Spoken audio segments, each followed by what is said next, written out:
ನಮಸ್ತೆ ವೀಕ್ಷಕರೇ, PR ಅಕಾಡೆಮಿಗೆ ಸ್ವಾಗತ. ನೀವೇನಾದ್ರೂ ಸರ್ಕಾರಿ ಹುದ್ದೆಯನ್ನ ಹುಡುಕ್ತಾ ಇದ್ದೀರಾ ಅಂತ ಹೇಳಿದ್ರೆ ತಿಂಗಳಿಗೆ 1.5 ಲಕ್ಷ ರೂಪಾಯಿಗಿಂತ ಜಾಸ್ತಿ, ಅಂದ್ರೆ 1,50,000 ರೂಪಾಯಿಗಳಕ್ಕಿಂತ ಜಾಸ್ತಿ ಸಂಬಳ ಸಿಗುವಂತಹ ಕೆಲಸದ ಡೀಟೇಲ್ಸ್ ನ ತಗೊಂಡ್ಬಂದಿದೀವಿ. ಇದು ಯಾವ ಹುದ್ದೆ, ಹೇಗೆ ಅರ್ಜಿಯನ್ನ ಹಾಕೋಬೇಕು, ವಯೋಮಿತಿ ಮತ್ತೆ ಎಜುಕೇಶನ್ ಕ್ವಾಲಿಫಿಕೇಶನ್ ಇದೆಲ್ಲದರ ಬಗ್ಗೆ ಮಾಹಿತಿ ತಿಳ್ಕೋಬೇಕು ಅಂದ್ರೆ ವಿಡಿಯೋನ ಕೊನೆ ತನಕ ನೋಡಿ. ಹಾಗೆ ನಿಮಗೆ ಅಪ್ಲಿಕೇಶನ್ ಹೇಗೆ ಹಾಕಬೇಕು, ನೋಟಿಫಿಕೇಶನ್ ಡೌನ್ಲೋಡ್ ಮಾಡೋದು ಕೂಡ ತಿಳಿಸ್ಕೊಡ್ತೀವಿ. ಹಾಗೆ ಇನ್ನು ನಮ್ಮ ಚಾನೆಲ್ ನ ಸಬ್ಸ್ಕ್ರೈಬ್ ಆಗಿಲ್ಲ ಅಂದ್ರೆ ದಯವಿಟ್ಟು ಇವಾಗಲೇ ಸಬ್ಸ್ಕ್ರೈಬ್ ಆಗಿ ಪ್ರತಿದಿನನೂ ಗವರ್ನಮೆಂಟ್ ಜಾಬ್ ಡೀಟೇಲ್ಸ್ ನ ನೀವು ತಿಳ್ಕೋಬಹುದು. ಹಾಗೆ ಅದರ ಪಕ್ಕದಲ್ಲೇ ಇರೋ ಬೆಲ್ ಐಕನ್ ನ ಕೂಡ ಪ್ರೆಸ್ ಮಾಡಿ. ವಿಡಿಯೋ ಅಪ್ಲೋಡ್ ಆಗಿದ ತಕ್ಷಣ ನಿಮಗೆ ನೋಟಿಫಿಕೇಶನ್ ಬರುತ್ತೆ. ಆದಷ್ಟು ಬೇಗ ನೀವು ಅರ್ಜಿಯನ್ನ ಹಾಕೋಬಹುದು. ಇವಾಗ ವಿಡಿಯೋನ ಶುರು ಮಾಡೋಣ. ಯಾವ ಹುದ್ದೆ ಅಂತ ನೋಡೋದಾದ್ರೆ RBI ಅಂತ ಹೇಳಿದ್ರೆ ರಿಸರ್ವ್ ಬ್ಯಾಂಕ್ ಆಫ್ ಇಂಡಿಯಾದವರು ಸರ್ಕಾರಿ ಹುದ್ದೆಗೆ ಅರ್ಜಿಯನ್ನ ಕರೆದಿದ್ದಾರೆ. ಎಷ್ಟು ಹುದ್ದೆ ಖಾಲಿ ಇದೆ ಅಂತ ತಿಳ್ಕೊಳ್ಳೋದಾದ್ರೆ 120 ಹುದ್ದೆ ಖಾಲಿ ಇದೆ. ಉದ್ಯೋಗ ಸ್ಥಳ ಅಖಿಲ ಭಾರತದಲ್ಲಿ ಖಾಲಿ ಇರುತ್ತೆ. ಆಫೀಸರ್ಸ್ ಗ್ರೇಡ್ B ಹುದ್ದೆ ಇದಾಗಿದೆ.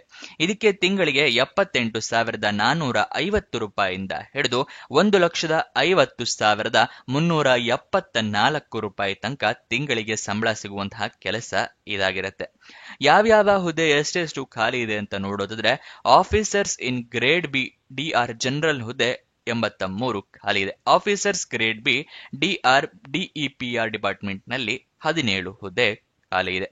Next officers in grade B DR DSIM ಹುದ್ದೆ 20 ಖಾಲಿ ಇದೆ. ಟೋಟಲ್ 120 ಹುದ್ದೆಗಳು. ನೆಕ್ಸ್ಟ್ ಅರ್ಜಿಯ ಶುಲ್ಕ ಎಷ್ಟಿದೆ ಅಂತ ತಿಳ್ಕೊಳ್ಳೋದಾದ್ರೆ ಅರ್ಜಿ ಶುಲ್ಕ RBI ಸ್ಟಾಫ್ ಅಂದ್ರೆ ಮುಂಚೆನೆ RBI ಎಂಪ್ಲಾಯ್ ಆಗಿದ್ರೆ ಅಂಥವರಿಗೆ ಅರ್ಜಿ ಫೀ ಇರೋದಿಲ್ಲ. ಆದ್ರೆ ಬರೀ RBI ಸ್ಟಾಫೇ ಅರ್ಜಿನ ಹಾಕೋಬೇಕು ಅಂತ ಏನಿಲ್ಲ. RBI ಸ್ಟಾಫ್ ಗಳಿಗೆ ಕನ್ಸೆಷನ್ ಕೊಟ್ಟಿದ್ದಾರೆ, ಏನು ಅರ್ಜಿ ಶುಲ್ಕ ಇಟ್ಟಿರೋದಿಲ್ಲ. ಬೇರೆಯವರು ಕೂಡ ಅರ್ಜಿಯನ್ನ ಹಾಕಬಹುದು. ಬೇರೆಯವರು SC/ST ಕ್ಯಾಂಡಿಡೇಟ್ಸ್ ಆಗಿದ್ರೆ ಅಥವಾ PWBD ಅಂದ್ರೆ person with bench mark disability ಅಂತ ಹೇಳ್ತೀವಿ, ಅಥವಾ ಅಂಗವಿಕಲ ಕ್ಯಾಂಡಿಡೇಟ್ಸ್ ಅಂತ ಏನ್ ಹೇಳ್ತೀವಲ್ಲ ಅಂಥವರಿಗೆ 100 ರೂಪಾಯಿಗಳ ಅರ್ಜಿ ಶುಲ್ಕವನ್ನ ಇಟ್ಟಿರ್ತಾರೆ. ನೆಕ್ಸ್ಟ್ ಜನರಲ್ ಕ್ಯಾಂಡಿಡೇಟ್ಸ್ ಗಳಿಗೆ ಮತ್ತೆ OBC ಕ್ಯಾಂಡಿಡೇಟ್ಸ್ ಗಳಿಗೆ ಮತ್ತೆ EWS ಅಂತ ಹೇಳಿದ್ರೆ ಎಕನಾಮಿಕ್ ವೀಕರ್ ಸೆಕ್ಷನ್ ಕ್ಯಾಂಡಿಡೇಟ್ಸ್ ಗಳಿಗೆ 850 ರೂಪಾಯಿ ಅರ್ಜಿ ಶುಲ್ಕವನ್ನ ಇಟ್ಟಿದ್ದಾರೆ. ಆನ್ಲೈನ್ ಮುಖಾಂತರ ನೀವು ಅರ್ಜಿ ಶುಲ್ಕವನ್ನ ಪೇ ಮಾಡಬೇಕಾಗುತ್ತೆ. ನೆಕ್ಸ್ಟ್ ನಿಮಗೆ ಅರ್ಜಿಯನ್ನ ಹೇಗೆ ಹಾಕೊಳ್ಳೋದು ಅನ್ನೋದ್ರ ವಿವರ ತಿಳಿಸ್ಕೊಡ್ತೀನಿ. ಅದಕ್ಕಿಂತ ಮುಂಚೆ ದಯವಿಟ್ಟು ಇನ್ನು ವಿಡಿಯೋಗೆ ಲೈಕ್ ಮಾಡಿಲ್ಲ ಅಂದ್ರೆ ಆ ಲೈಕ್ ಬಟನ್ ನ ಪ್ರೆಸ್ ಮಾಡಿ. ನೀವು ಲೈಕ್ ಮಾಡಿದಾಗ ನಮಗೂ ಕೂಡ ಪ್ರೋತ್ಸಾಹ ಸಿಗುತ್ತೆ. ಮತ್ತೆ ದಯವಿಟ್ಟು ಏನಾದ್ರೂ ಒಂದು ಕಮೆಂಟ್ ಮಾಡಿ. ನೀವು ಕಮೆಂಟ್ ಮಾಡಿದಾಗ ಈ ವಿಡಿಯೋಗೆ ರೀಚ್ ಸಿಗುತ್ತೆ. ದಯವಿಟ್ಟು ಕಮೆಂಟ್ ಮಾಡೋದು ಮರಿಬೇಡಿ. ಮತ್ತೆ ನಿಮಗೇನಾದ್ರೂ ಗೊತ್ತಿರಲಿಲ್ಲ ಅಥವಾ ಹೊಸ ವೀಕ್ಷಕರಾಗಿದ್ರೆ ತಿಳಿಸ್ಕೊಡ್ತಾ ಇದ್ದೀನಿ, ವೆಬ್ಸೈಟ್ ನ ಕ್ರಿಯೇಟ್ ಮಾಡಿದೀವಿ. ಯಾವ ವೆಬ್ಸೈಟ್ ಅಂತ ಕೇಳ್ತಾ ಇದ್ದೀರಾ? ನಮ್ಮದೇ ವೆಬ್ಸೈಟ್ ಕಂಡ್ರಿ, prgovernmentjobs.com ಅಂತ ಹೇಳಿ. ಅಂದ್ರೆ prgovtjobs.com ಅಂತ ಹೇಳಿ ನಿಮಗೆ ಹೊಸ ವೆಬ್ಸೈಟ್ ನ ಕ್ರಿಯೇಟ್ ಮಾಡಿದೀವಿ. ಇದರ ಲಿಂಕ್ ಡಿಸ್ಕ್ರಿಪ್ಷನ್ ಮತ್ತೆ ಕಮೆಂಟ್ ಬಾಕ್ಸ್ ನಲ್ಲಿ ಕೊಟ್ಟಿದ್ವಿ. ಏನಕ್ಕೆ ವೆಬ್ಸೈಟ್ ಕ್ರಿಯೇಟ್ ಮಾಡಿದೀವಿ ಅಂದ್ರೆ ಯೂಟ್ಯೂಬ್ ನಲ್ಲಿ 2 ರಿಂದ 3 ಜಾಬ್ ಡೀಟೇಲ್ಸ್ ತಿಳಿಸ್ಕೊಡ್ಬೋದು ಪ್ರತಿದಿನಕ್ಕೆ. ಆದ್ರೆ ವೆಬ್ಸೈಟ್ ಕ್ರಿಯೇಟ್ ಮಾಡಿದ್ರೆ ಪ್ರತಿದಿನಕ್ಕೆ ಹಲವಾರು ಜಾಬ್ ಡೀಟೇಲ್ಸ್ ನ ತಿಳಿಸ್ಕೊಡ್ಬೋದು ಅಂತ ಹೇಳಿ ಕ್ರಿಯೇಟ್ ಮಾಡಿದ್ವಿ. ಇದನ್ನ ಸದುಪಯೋಗ ಪಡಿಸ್ಕೊಳ್ಳಿ. ಅದ್ರ ಕಮೆಂಟ್ ಬಾಕ್ಸ್ ಅಥವಾ ಡಿಸ್ಕ್ರಿಪ್ಷನ್ ಇಂದ ಕ್ಲಿಕ್ ಮಾಡಿದ್ರೆ ಈ ರೀತಿ ಒಂದು ಪೇಜ್ ಓಪನ್ ಆಗುತ್ತೆ ನಮ್ಮ ವೆಬ್ಸೈಟ್. ಇಲ್ಲಿ ಕರ್ನಾಟಕ ಗೌರ್ಮೆಂಟ್ ಜಾಬ್ಸ್, ಇಲ್ಲಿ central government 10th pass 12th pass degree jobs, ಈ ತರ ಹಲವಾರು ಕೆಟಗರಿಯ ಜಾಬ್ಸ್ ಇದೆ. ನಿಮ್ಮ ಎಜುಕೇಶನ್ ಕ್ವಾಲಿಫಿಕೇಶನ್ ಯಾವ್ದು ಸೂಟ್ ಆಗುತ್ತೆ ನೋಡಿ ಅದನ್ನ ಕ್ಲಿಕ್ ಮಾಡ್ಕೊಳ್ಳಿ. ಸ್ಕ್ರೋಲ್ ಡೌನ್ ಮಾಡಿದ್ರೆ ಕನ್ನಡದಲ್ಲಿ ಕೂಡ ಬಟನ್ಸ್ ಗಳನ್ನ ಕೊಟ್ಟಿದೀವಿ. ಕನ್ನಡ ಇಂಗ್ಲಿಷ್ ಯಾವ್ದ್ರಲ್ಲಿ ಬೇಕಾದ್ರೂ ಕ್ಲಿಕ್ ಮಾಡಬಹುದು. ಸ್ಕ್ರೋಲ್ ಡೌನ್ ಮಾಡಿದ್ರೆ ಇಲ್ಲಿ Karnataka government jobs, central government 10th pass jobs ನ ಲಿಸ್ಟ್ ಗಳನ್ನ ಕೊಟ್ಟಿದೀವಿ. ಇಲ್ಲಿ ಎಲ್ಲಾ ಲಿಸ್ಟ್ ನ ನೋಡ್ಕೋಬಹುದು. ಇಲ್ಲಿ ಸ್ಕ್ರೋಲ್ ಡೌನ್ ಮಾಡ್ಕೊಂಡು ನೋಡ್ಕೋಬಹುದು. ಮೊಬೈಲ್ ನಲ್ಲಿ ಆಗಿದ್ರು ಅಷ್ಟೇ ಇದನ್ನ ಸ್ಕ್ರೋಲ್ ಡೌನ್ ಮಾಡಿದ್ರೆ ನಿಮಗೆ ಡೀಟೇಲ್ಸ್ ಸಿಗುತ್ತೆ. ಕೆಳಗಡೆ ಮೋರ್ ಜಾಬ್ಸ್ ಅಂತ ಇದೆಯಲ್ಲ, ಇದನ್ನ ಕ್ಲಿಕ್ ಮಾಡಿದ್ರೆ ಇನ್ನು ಹಲವಾರು ಜಾಬ್ಸ್ ಓಪನ್ ಆಗುತ್ತೆ. ಕರ್ನಾಟಕ ಗೌರ್ಮೆಂಟ್ ಇಂದು, ಸೆಂಟ್ರಲ್ ಗೌರ್ಮೆಂಟ್ ಮತ್ತೆ 10th ಪಾಸ್ ಜಾಬ್ಸ್ ಇಂದು ಹಲವಾರು ಜಾಬ್ಸ್ ಡೀಟೇಲ್ಸ್ ಓಪನ್ ಆಗುತ್ತೆ. ಅದನ್ನ ಪಡ್ಕೊಳ್ಳಿ ಯಾವ ಜಾಬ್ ಡೀಟೇಲ್ಸ್ ಬೇಕು ಅಂತ. ಆದ್ರೆ ನೀವು ಕೇಳಬಹುದು, ಈ ವೆಬ್ಸೈಟ್ ನಲ್ಲಿ ಜಾಬ್ ಡೀಟೇಲ್ಸ್ ಅಪ್ಲೋಡ್ ಆಗಿದ ತಕ್ಷಣ ನಿಮಗೆ ಹೇಗೆ ಗೊತ್ತಾಗತ್ತೆ ಅಂತ ಹೇಳಿದ್ರೆ, ನಾವು ನಿಮಗೆ ವಾಟ್ಸ್ಆಪ್ ಮತ್ತೆ ಟೆಲಿಗ್ರಾಮ್ ಚಾನೆಲ್ ನಿಂದ ಲಿಂಕ್ ನ ಪ್ರೊವೈಡ್ ಮಾಡ್ತೀವಿ. ಸೊ ಅದನ್ನ ಫಾಲೋ ಮಾಡಿ. ಡಿಸ್ಕ್ರಿಪ್ಷನ್ ಮತ್ತೆ ಕಮೆಂಟ್ ಬಾಕ್ಸ್ ನಲ್ಲಿ ಈ ಸೋಷಿಯಲ್ ಮೀಡಿಯಾ ಚಾನಲ್ಸ್ ನ ಲಿಂಕ್ ಕೊಟ್ಟಿದ್ದೀನಿ ಡಿಸ್ಕ್ರಿಪ್ಷನ್ ನಲ್ಲಿ. ಅಲ್ಲಿಂದ ಕ್ಲಿಕ್ ಮಾಡಿದ್ರೆ ನೀವು ಟೆಲಿಗ್ರಾಮ್ ನ ಜಾಯ್ನ್ ಆಗ್ಬೋದು. ಅಲ್ಲಿಂದನೇ ಕ್ಲಿಕ್ ಮಾಡಿ ವಾಟ್ಸ್ಆಪ್ ಚಾನೆಲ್ ನ ಕೂಡ ಜಾಯ್ನ್ ಆಗ್ಬೋದು. ಪ್ರತಿದಿನ ಜಾಬ್ ಡೀಟೇಲ್ಸ್ ಅಪ್ಲೋಡ್ ಆಗಿದ ತಕ್ಷಣ ಈ ಜಾಬ್ ಡೀಟೇಲ್ಸ್ ಅಪ್ಲೋಡ್ ಆಗಿದೆ, ಇದರ ಲಿಂಕ್ ಅಂತ ಹೇಳಿ ನಿಮಗೆ ಪ್ರೊವೈಡ್ ಮಾಡ್ತೀವಿ. ಮತ್ತೆ ಕೊನೆ ದಿನಾಂಕ ಹತ್ರ ಬರ್ತಿದ್ದಾಗೆ ಈ ಜಾಬ್ಸ್ ಕೊನೆಗೊಳ್ತಾ ಇದೆ ಅಂತ ಹೇಳಿ ಅದರ ಲಿಂಕ್ ಕೊಡ್ತೀವಿ. ನೀವು ಆದಷ್ಟು ಬೇಗ ಅರ್ಜಿಯನ್ನ ಹಾಕೊಳ್ಳಕ್ಕೆ ಹೆಲ್ಪ್ ಆಗುತ್ತೆ. ವಾಟ್ಸಪ್ ಮತ್ತೆ ಟೆಲಿಗ್ರಾಮ್ನ ಜಾಯಿನ್ ಆಗೋದು ಮರಿಬೇಡಿ. ಇವಾಗ ಸೆಲೆಕ್ಷನ್ ಪ್ರೋಸೆಸ್ ನ ವಿವರ ತಿಳ್ಕೊಳ್ಳೋಣ. ಏನೇನ್ ಸೆಲೆಕ್ಷನ್ ಹೇಗೆ ಮಾಡ್ತಾರೆ ಅಂತ ಹೇಳಿ. ಆನ್ಲೈನ್ ಮತ್ತೆ ರಿಟರ್ನ್ ಎಕ್ಸಾಮಿನೇಷನ್ ಇರುತ್ತೆ. ಆನ್ಲೈನ್ ಅಥವಾ ರಿಟರ್ನ್ ಎಕ್ಸಾಮಿನೇಷನ್ ಇರುತ್ತೆ. ಅದಾದ ನಂತರ ಇಂಟರ್ವ್ಯೂ ಅಂದ್ರೆ ಸಂದರ್ಶನವನ್ನು ಮಾಡ್ತಾರೆ. ಇದಿಷ್ಟು ಪಾಸ್ ಆದ್ರೆ ನಿಮಗೆ ಜಾಬ್ ಸಿಗುತ್ತೆ. ನೆಕ್ಸ್ಟ್ ಅರ್ಜಿಯನ್ನ ಹೇಗೆ ಹಾಕೊಳ್ಳೋದು ಅಂತ ಹೇಳಿದ್ರೆ ಆನ್ಲೈನ್ ಮುಖಾಂತರ ನೀವು ಅರ್ಜಿಯನ್ನ ಹಾಕೋಬೇಕು. ಆನ್ಲೈನ್ ಲಿಂಕ್ ನಿಮಗೆ ಕೊಡ್ತೀವಿ, ಹೇಗೆ ಅರ್ಜಿ ಹಾಕೋಬೇಕು ಅಂತ ತಿಳಿಸ್ತೀವಿ. ಅದಕ್ಕಿಂತ ಮುಂಚೆ ನೀವು ಅಫಿಷಿಯಲ್ ನೋಟಿಫಿಕೇಶನ್ PDF ಇರುತ್ತಲ್ಲ ಅದನ್ನ ಸಂಪೂರ್ಣವಾಗಿ ಓದ್ಕೊಳ್ಳಿ. ಏನೇನ್ ಎಲಿಜಿಬಿಲಿಟಿ ಕ್ರೈಟೀರಿಯಾ ಇದೆ ಅಂತ ತಿಳ್ಕೊಂಡ ನಂತರನೇ ಅರ್ಜಿಯನ್ನ ಹಾಕೊಳ್ಳಿ. ಇಲ್ಲ ಅಂತ ಹೇಳಿದ್ರೆ ಅರ್ಜಿ ರಿಜೆಕ್ಟ್ ಆಗೋ ಚಾನ್ಸಸ್ ಜಾಸ್ತಿ ಇರುತ್ತೆ. ನೆಕ್ಸ್ಟ್ ನೀವು ಅರ್ಜಿಯಲ್ಲಿ ಇಮೇಲ್ ID ಮೊಬೈಲ್ ನಂಬರ್ನ ಕರೆಕ್ಟ್ ಆಗಿ ಮೆನ್ಷನ್ ಮಾಡಿ. ಏನಾದ್ರೂ ಜಾಬ್ ಸಿಕ್ಕಿದ್ರೆ ನಿಮಗೆ SMS ಅಥವಾ ಇಮೇಲ್ ಮುಖಾಂತರ ಅವರು ತಿಳಿಸ್ಕೊಡ್ತಾರೆ. ನೆಕ್ಸ್ಟ್ ಯಾವ್ಯಾವ ಡಾಕ್ಯುಮೆಂಟ್ಸ್ ನ ರೆಡಿ ಇಟ್ಕೋಬೇಕು ಅಂತ ತೋರಿಸ್ತಾ ಇದ್ದೀನಿ. ID ಪ್ರೂಫ್ಗೆ ಆಧಾರ್ ಕಾರ್ಡ್, ವೋಟರ್ ID ಅಥವಾ ಪಾನ್ ಕಾರ್ಡ್ ಬೇಕಾಗತ್ತೆ. ನೆಕ್ಸ್ಟ್ ನಿಮ್ಮ ಏಜ್ ಪ್ರೂಫ್ಗೆ SSLC ಮಾರ್ಕ್ಸ್ ಕಾರ್ಡ್ ಬೇಕಾಗತ್ತೆ. ಮತ್ತೆ ನಿಮ್ಮ ರೆಸ್ಯೂಮೆ ಇದಿಷ್ಟು ರೆಡಿ ಇಟ್ಕೊಂಡಿರಿ. ನೆಕ್ಸ್ಟ್ ನಿಮ್ಮ ಪಾಸ್ಪೋರ್ಟ್ ಸೈಜ್ ಫೋಟೋ ಕೂಡ ರೆಡಿ ಇಟ್ಕೊಂಡಿರಿ. ಇದಿಷ್ಟು ನೀವು ಸ್ಕ್ಯಾನ್ಡ್ ಕಾಪೀಸ್ ಇಟ್ಕೋಬೇಕಾಗತ್ತೆ. ನೀವು ಏನಾದ್ರೂ ಪ್ರಿಂಟ್ ಔಟ್ ತಗೊಂಡ್ರೆ ಉಪಯೋಗ ಆಗೋದಿಲ್ಲ. ಮೊಬೈಲ್ ನಲ್ಲೇ ಅರ್ಜಿಯನ್ನ ಹಾಕೋತೀರಾ ಅಂತ ಹೇಳಿದ್ರೆ ಎಲ್ಲ ಡಾಕ್ಯುಮೆಂಟ್ಸ್ ಕೂಡ ಫೋಟೋ ತಗೊಂಡಿಟ್ಕೊಳ್ಳಿ. ಆನ್ಲೈನ್ ನಲ್ಲಿ ಈಸಿಯಾಗಿ ಅಪ್ಲೋಡ್ ಕೂಡ ಮಾಡಬಹುದು. ನೆಕ್ಸ್ಟ್ ನೀವು ಆನ್ಲೈನ್ ನಲ್ಲಿ ಅಪ್ಲಿಕೇಶನ್ ಫಿಲ್ಅಪ್ ಮಾಡಿದ ಮೇಲೆ ಎಲ್ಲ ಡೀಟೇಲ್ಸ್ ಕರೆಕ್ಟ್ ಇದೆಯಾ ಅಂತ ನೋಡ್ಕೊಂಡ ನಂತರ ಸಬ್ಮಿಟ್ ಬಟನ್ನ ಕ್ಲಿಕ್ ಮಾಡಿ. ಏನಾದ್ರೂ ತಪ್ಪಿದ್ರೆ ತಿದ್ದುಪಡಿ ಮಾಡಿ ಫಿಲ್ಅಪ್ ಮಾಡೋದು ಮರಿಬೇಡಿ. ಮತ್ತೆ ನೀವು ಸಬ್ಮಿಟ್ ಮಾಡಿದ ನಂತರ ಅಪ್ಲಿಕೇಶನ್ ನಂಬರ್ ಅಥವಾ ರೆಫರೆನ್ಸ್ ನಂಬರ್ ಈ ತರ ಏನಾದರೂ ಬಂದ್ರೆ ಅದನ್ನ ಬರೆದಿಟ್ಕೊಳ್ಳಿ, ನಿಮ್ಮ ಫ್ಯೂಚರ್ ರೆಫರೆನ್ಸ್ಗೆ ಬೇಕಾಗುತ್ತೆ. ಅಪ್ಲಿಕೇಶನ್ ಓಪನ್ ಆಗಿದ್ದ ದಿನಾಂಕ 10 ಸೆಪ್ಟೆಂಬರ್ಗೆ ಓಪನ್ ಆಗಿದೆ. ಕೊನೆಯ ದಿನಾಂಕ ಅರ್ಜಿ ಹಾಕೋದಕ್ಕೆ ಮತ್ತೆ ಅರ್ಜಿ ಶುಲ್ಕವನ್ನ ಪೇ ಮಾಡೋದಕ್ಕೆ 30 ಸೆಪ್ಟೆಂಬರ್ 2025 ಕೊನೆಯ ದಿನಾಂಕ ಆಗಿರುತ್ತೆ.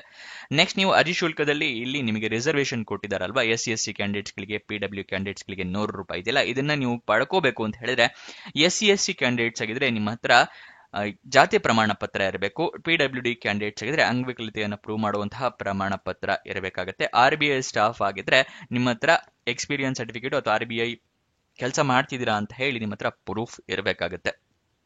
ನೆಕ್ಸ್ಟ್ ಆನ್ಲೈನ್ ಎಕ್ಸಾಮ್ ಅಂತ ಹೇಳಿದ್ನಲ್ಲ ಅದರ ಡೇಟ್ ಕೂಡ ಅನೌನ್ಸ್ ಮಾಡಿದ್ದಾರೆ. ಫೇಸ್ 1 ಆನ್ಲೈನ್ ಎಕ್ಸಾಮ್ ಜನರಲ್ ಇದೆಯಲ್ಲ ಅದಕ್ಕೆ 18 ಅಕ್ಟೋಬರ್ಗಿದೆ. Phase 1 online exam grade B DR DPR DSIM ಇದೆಯಲ್ಲ ಅದಕ್ಕೆ 19 ಅಕ್ಟೋಬರ್ ಇದೆ. ಫೇಸ್ 2 ಆನ್ಲೈನ್ ಎಕ್ಸಾಮ್ ಜನರಲ್ಗೆ 2 ಡಿಸೆಂಬರ್, DPR DISM ಹುದ್ದೆಗೆ 7 ಡಿಸೆಂಬರ್ 2025 ಎಕ್ಸಾಮಿನೇಷನ್ ಇರುತ್ತೆ. ನೆಕ್ಸ್ಟ್ ಅಫಿಷಿಯಲ್ ನೋಟಿಫಿಕೇಶನ್ ಡೌನ್ಲೋಡ್ ಮಾಡೋದು ತಿಳಿಸ್ಕೊಡ್ತೀನಿ ಅಂತ ಹೇಳಿದ್ನಲ್ಲ, ನಿಮಗೆ ಇಲ್ಲಿ ತಿಳಿಸ್ಕೊಡ್ತಾ ಇದ್ದೀನಿ. ಡಿಸ್ಕ್ರಿಪ್ಷನ್ ಮತ್ತೆ ಕಮೆಂಟ್ ಬಾಕ್ಸ್ ನಲ್ಲಿ ಎರಡನೆಯ ಲಿಂಕ್ ನ ಕ್ಲಿಕ್ ಮಾಡಿದ್ರೆ ಈ RBI ಜಾಬ್ ಡೀಟೇಲ್ಸ್ ಓಪನ್ ಆಗುತ್ತೆ. ಇಲ್ಲಿ ಸ್ಕ್ರೋಲ್ ಡೌನ್ ಮಾಡಿ ಫುಲ್ ಕೆಳಗಡೆ ಬಂದ್ರೆ ಅಫಿಷಿಯಲ್ ನೋಟಿಫಿಕೇಶನ್ ಇದೆಯಲ್ಲ ಇದನ್ನ ಕ್ಲಿಕ್ ಮಾಡಿ. ಕ್ಲಿಕ್ ಹೇರ್ ಅಂತಲ್ಲ ಇದನ್ನ ಕ್ಲಿಕ್ ಮಾಡಿದ್ರೆ ನಿಮಗೆ ನೋಟಿಫಿಕೇಶನ್ ಓಪನ್ ಆಗುತ್ತೆ. ಇಲ್ಲಿ ಎಲ್ಲ ಡೀಟೇಲ್ಸ್ ನ ಕೂಡ ನೀವು ತಿಳ್ಕೋಬಹುದು. ಹಾಗೆ ನೀವು ಅದರ ಕೆಳಗಡೆನೆ ಶಾರ್ಟ್ ನೋಟಿಫಿಕೇಶನ್ ಕೂಡ ಇದೆ. ಸಣ್ಣದಾಗಿ ನೋಟಿಫಿಕೇಶನ್ ಇರುತ್ತೆ, ಜಸ್ಟ್ 1 ಪೇಜ್ ಇಂದು. ಇದರಲ್ಲೂ ಕೂಡ ನೀವು ಜಾಬ್ ಡೀಟೇಲ್ಸ್ ನ ತಿಳ್ಕೋಬಹುದು. ಇಲ್ಲಿದೆ ನೋಡಿ, ಈ ರೀತಿ ಇರುತ್ತೆ, ಗೊತ್ತಾಯ್ತಲ್ವಾ. ನೆಕ್ಸ್ಟ್ ಅದರ ಕೆಳಗಡೆನೆ ಅಪ್ಲೈ ಆನ್ಲೈನ್ ಅಂತ ಇದೆ ನೋಡಿ, ಇದನ್ನ ಕ್ಲಿಕ್ ಮಾಡಿ. ಇಲ್ಲಿದೆ ನೋಡಿ, ಅಪ್ಲೈ ಆನ್ಲೈನ್ ಅಂತಿದೆಯಲ್ಲ ಇದನ್ನ ಕ್ಲಿಕ್ ಮಾಡಿದ್ರೆ ನಿಮಗೆ ಅಪ್ಲಿಕೇಶನ್ ಲಿಂಕ್ ಓಪನ್ ಆಗುತ್ತೆ. ಈ ರೀತಿ ಒಂದು ಪೇಜ್. ಇಲ್ಲಿ ಮುಂಚೆ ಏನಾದರೂ ರಿಜಿಸ್ಟ್ರೇಷನ್ ಆಗಿದ್ದಿದ್ರೆ login for already registered candidates ಅಂತ ಇದೆ, ಇದನ್ನ ಕ್ಲಿಕ್ ಮಾಡಿ. ರಿಜಿಸ್ಟ್ರೇಷನ್ ಆಗಿಲ್ಲ, ಇದೇ ಫಸ್ಟ್ ಟೈಮ್ ಅರ್ಜಿಯನ್ನ ಹಾಕ್ತಾ ಇದ್ದೀರಾ ಅಂತ ಹೇಳಿದ್ರೆ click here for new registration ಇದೆಯಲ್ಲ ಅದನ್ನ ಕ್ಲಿಕ್ ಮಾಡಿ. ಅದನ್ನ ಕ್ಲಿಕ್ ಮಾಡಿದಾಗ ಈ ರೀತಿ ಒಂದು ಪೇಜ್ ಓಪನ್ ಆಗುತ್ತೆ. ಇಲ್ಲಿ ನಿಮ್ಮ ಬೇಸಿಕ್ ಡೀಟೇಲ್ಸ್ ನ ಫಿಲ್ಅಪ್ ಮಾಡಬೇಕು. ನಿಮ್ಮ ಹೆಸರು, ಮಿಡಲ್ ನೇಮು, ಈ ತರ ಎಲ್ಲ ಡೀಟೇಲ್ಸ್ ನ ಫಿಲ್ಅಪ್ ಮಾಡಿ ಸೇವ್ ಅಂಡ್ ನೆಕ್ಸ್ಟ್ ಕೊಟ್ರೆ ನಿಮಗೆ ಅರ್ಜಿ ಅಂದ್ರೆ ರಿಜಿಸ್ಟ್ರೇಷನ್ ಕಂಪ್ಲೀಟ್ ಆಗುತ್ತೆ. ಅದಾದ ನಂತರ ನೀವು ಅರ್ಜಿಯನ್ನ ಹಾಕೋಬಹುದು. ಮತ್ತೆ ಇಲ್ಲಿ ನಿಮಗೆ ಇಂಪಾರ್ಟೆಂಟ್ ನೋಟ್ಸ್ ಕೂಡ ಕೊಟ್ಟಿದ್ದಾರೆ, ಇದನ್ನ ಕ್ಲಿಕ್ ಮಾಡಿ ಒಂದು PDF ಓಪನ್ ಆಗುತ್ತೆ. ಏನೇನು ಇಂಪಾರ್ಟೆಂಟ್ ನೋಟ್ಸ್ ನೋಟ್ ಡೌನ್ ಮಾಡ್ಕೋಬೇಕು ನೀವು ಅಂತ ಹೇಳಿ ಇದನ್ನ ಚೆಕ್ ಮಾಡಿದ ನಂತರನೇ ರಿಜಿಸ್ಟ್ರೇಷನ್ ಆಗೋದು ಮರಿಬೇಡಿ. ಗೊತ್ತಾಯ್ತಲ್ವಾ ಹೇಗೆ ಅರ್ಜಿಯನ್ನ ಹಾಕೋಬೇಕು ಅಂತ ಎಲ್ಲ ತಿಳಿಸ್ಕೊಟ್ಟಿದ್ದೀನಿ. ಅಫಿಷಿಯಲ್ ವೆಬ್ಸೈಟ್ ಅಡ್ರೆಸ್ ಬೇಕು ಅಂತ ಹೇಳಿದ್ರೆ ಹೇಳ್ತಾ ಇದ್ದೀನಿ, RBI.org.in ಇದು ಅಫಿಷಿಯಲ್ ವೆಬ್ಸೈಟ್ ನ ಅಡ್ರೆಸ್ ಆಗಿರುತ್ತೆ. ಇವಾಗ ಎಜುಕೇಶನ್ ಕ್ವಾಲಿಫಿಕೇಶನ್ ನ ವಿವರ ತಿಳಿಸ್ಕೊಡ್ತೀನಿ, ಮತ್ತೆ ವಯೋಮಿತಿಯ ಡೀಟೇಲ್ಸ್ ನ ಕೂಡ ತಿಳಿಸ್ಕೊಡ್ತಾ ಇದ್ದೀನಿ. ಏಜ್ ಲಿಮಿಟ್ 21ರಿಂದ 30 ವರ್ಷದವರು ಅರ್ಜಿಯನ್ನ ಹಾಕಬಹುದು. ಆದರೆ ಕೆಲವೊಂದು ಕೆಟಗರಿಯವರಿಗೆ ವಯೋಮಿತಿಯ ಸಡಿಲಿಕೆಯನ್ನು ಕೊಟ್ಟಿದ್ದಾರೆ, ಅಥವಾ ಏಜ್ ರಿಲ್ಯಾಕ್ಸೇಷನ್ ಅಂತ ಏನ್ ಹೇಳ್ತೀವಲ್ಲ ಅದನ್ನ ಕೊಟ್ಟಿದ್ದಾರೆ. ಒಬಿಸಿ ಕ್ಯಾಂಡಿಡೇಟ್ಸ್ಗಳಿಗೆ 3 ವರ್ಷದ ಸಡಿಲಿಕೆಯನ್ನ ಕೊಟ್ಟಿದ್ದಾರೆ. ಅಂದ್ರೆ ಇಲ್ಲಿ 30 ವರ್ಷ ಇದೆಯಲ್ಲ, 33 ವರ್ಷದವ್ರ ತನಕನೂ ಒಬಿಸಿ ಅವರು ಹಾಕೋಬಹುದು. SC/ST ಕ್ಯಾಂಡಿಡೇಟ್ಸ್ಗಳಿಗೆ 5 ವರ್ಷದ ಸಡಿಲಿಕೆ ಇದೆ, ಅಂದ್ರೆ 35 ವರ್ಷದವರ ಹಾಕೋಬಹುದು.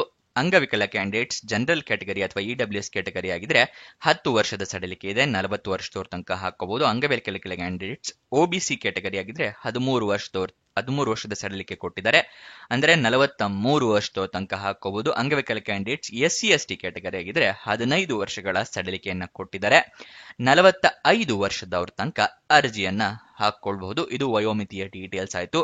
ಎಜುಕೇಶನ್ ಕ್ವಾಲಿಫಿಕೇಶನ್ ನೋಡೋದಾದ್ರೆ ಆಫೀಸರ್ ಜನರಲ್ ಹುದ್ದೆಗೆ ಗ್ರಾಜುಯೇಷನ್ ಮಾಡಿರಬೇಕು. ಆಫೀಸರ್ DEPR ಹುದ್ದೆಗೆ MA ಅಥವಾ MSc ಮಾಡಿರಬೇಕು. ಆಫೀಸರ್ DSIM ಹುದ್ದೆಗೆ ಡಿಗ್ರಿ ಅಥವಾ ಮಾಸ್ಟರ್ ಡಿಗ್ರಿಯನ್ನ ಕಂಪ್ಲೀಟ್ ಮಾಡಿರ್ಬೇಕಾಗತ್ತೆ. ಇದಿಷ್ಟು ಈ ಜಾಬ್ ನ ವಿವರ. ಏನೇ ಡೌಟ್ಸ್ ಅಥವಾ ಕ್ವಶನ್ಸ್ ಇದೆ ಅಂತ ಹೇಳಿದ್ರೆ ಕಮೆಂಟ್ ಬಾಕ್ಸ್ ನಲ್ಲಿ ಕಮೆಂಟ್ ಮಾಡಿ. ಇನ್ನೊಂದು ಜಾಬ್ ವಿಡಿಯೋ ಜೊತೆ ಸಿಗೋಣ. ಬಾಯ್ ಬಾಯ್.